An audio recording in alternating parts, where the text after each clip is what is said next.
Good afternoon, teachers and students, dear teachers and dear students. Namaskar.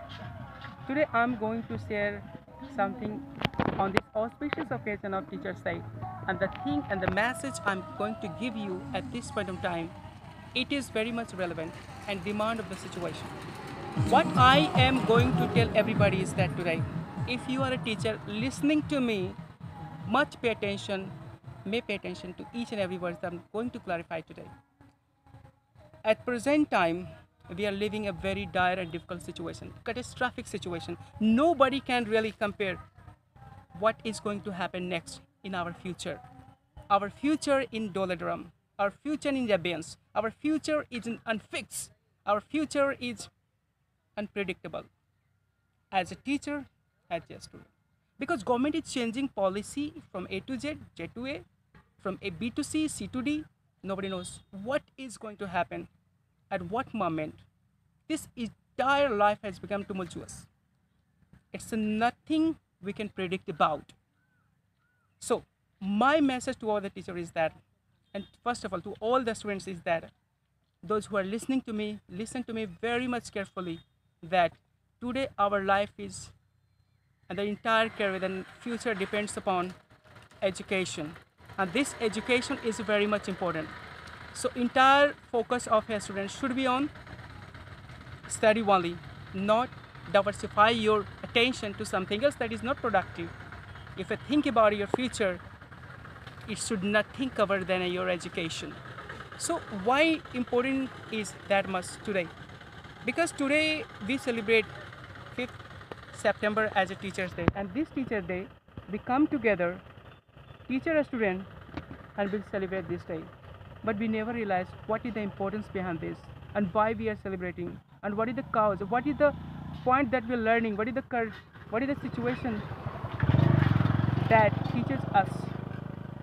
We have seen a lot of ups and downs in our life.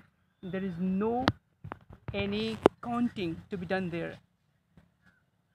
I mean to say that it's a high time then entire students should take the ownership of their future in their own hand, and their career in their own hand, because government is changing, and no matter what you do, it will be keep changing, it will be changing all the time. So you take your responsibility, and it comes to the matter of teacher. Now I'm talking about the teacher, all the teacher.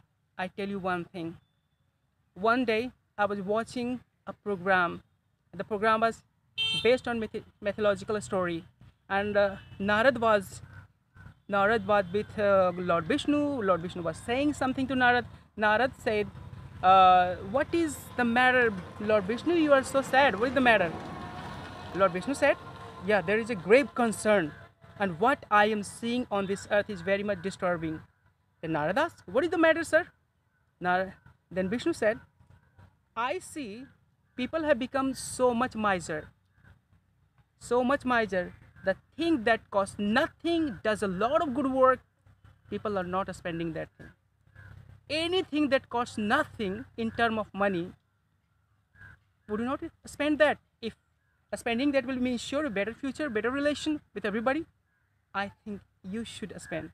What I mean to say that God was aghast by what is happening around the world is that today, the very polite word that a teacher should consider their ornament is not being used to communicate with other teacher. One teacher is criticizing the other teacher. My dear friend, I tell you one thing. If you are a teacher, do not take my word personal, but this is the reality. If you are a teacher, the first and foremost thing is that Vidya Dadati Binyam. If you have respect to others teacher, then only then you can be called a teacher. Otherwise, there is no. Maybe he is not perfect. Maybe you are not perfect. Perfection is not cannot be ownership by anybody. Nobody can compare the perfection with God. Nobody can take the perfection as guaranteed thing. So it is imperfection, impurities, demerits that brought us together. Why today the meetings are being held in a group of the teachers? Those teachers were not seeing into eye to eye with each other. Now they are sitting together. Why? Because we have demerits, we have imperfections, and that imperfections are bringing us together. If you don't have problem, If I don't have problem, we will not come together. So nobody is perfect. So this is my direct message to all the teachers, that if you criticize any other teacher, before criticizing, think of yourself. Everybody has demerits. Everybody has. I'm not going to repeat myself at the same thing. So the word, polite word, takes nothing. It costs you nothing in terms of money, but it does a lot of good things. People cannot spend the money. People cannot help the money with other people with the money who are in that dire situation at this point of time in Corona time.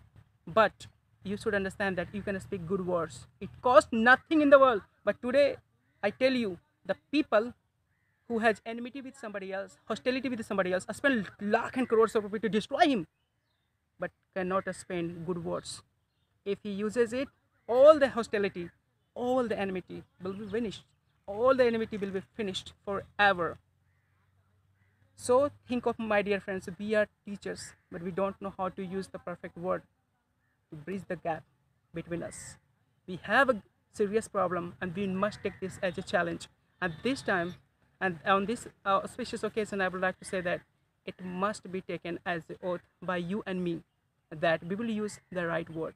Because, my dear, the word has the power to heal, and the word has power to break. How would you like to use it? As a healer or as a breaker? As a healer, as a destroyer? It totally depends upon you. If you have discretion in your mind, use your discretion. Your conscience is very much important at this point of time. My dear friends, if I have told you anything wrong, please pardon me on behalf, because I have told you out of my emotions. Because being a teacher, I do associate with all these things, and it goes around in my life. I'm not disconnected. I'm not immune to all these things. Thank you very much. I'll see you next time.